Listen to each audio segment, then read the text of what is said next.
Hey, come set up Everdell Duo with me. Within the charming valley of Everdell, there is a fierce competition to build and maintain the most prosperous cities. Critters come from far and wide to inhabit the Emerald Valley, and mayors will go to great lengths to make sure their city is the shiniest.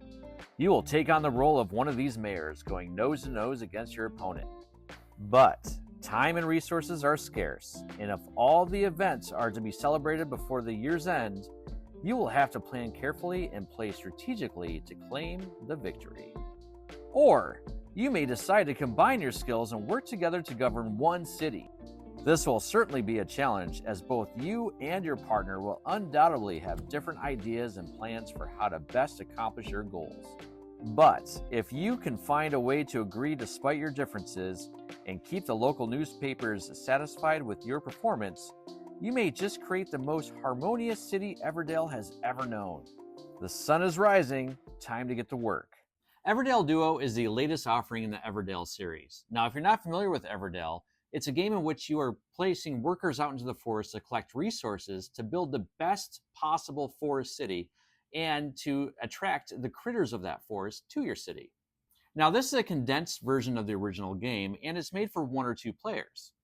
And it has 4 possible ways to play the game. You can either play competitively or you can play cooperatively. There's even a campaign mode and a challenge mode that you can play for either 1 or 2 players. Now in this game, you have 2 basic actions you can do. You can either collect resources or you can play a card from your hand or from the meadow. Now to collect resources, you're going to move this day marker 1 of the 7 spaces to the end of the day. If you play a card from either the meadow or your hand, you're going to move the moon marker 1 space closer to the end of the day. This is really going to limit your opponent's actions that they're able to do any given turn. Now the cards represent both critters and buildings, and you can put certain critters into certain buildings to maximize points.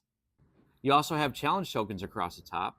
Once you complete certain aspects of the game, you can collect those tokens, giving you more points.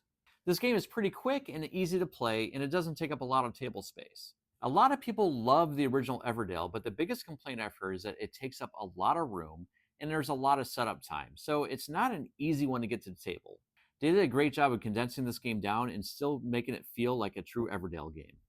I hope you enjoyed this review. If you did, do me a favor, give me a like, follow, or share. Until next time, I'm Steve, your tabletop hero. Thank you.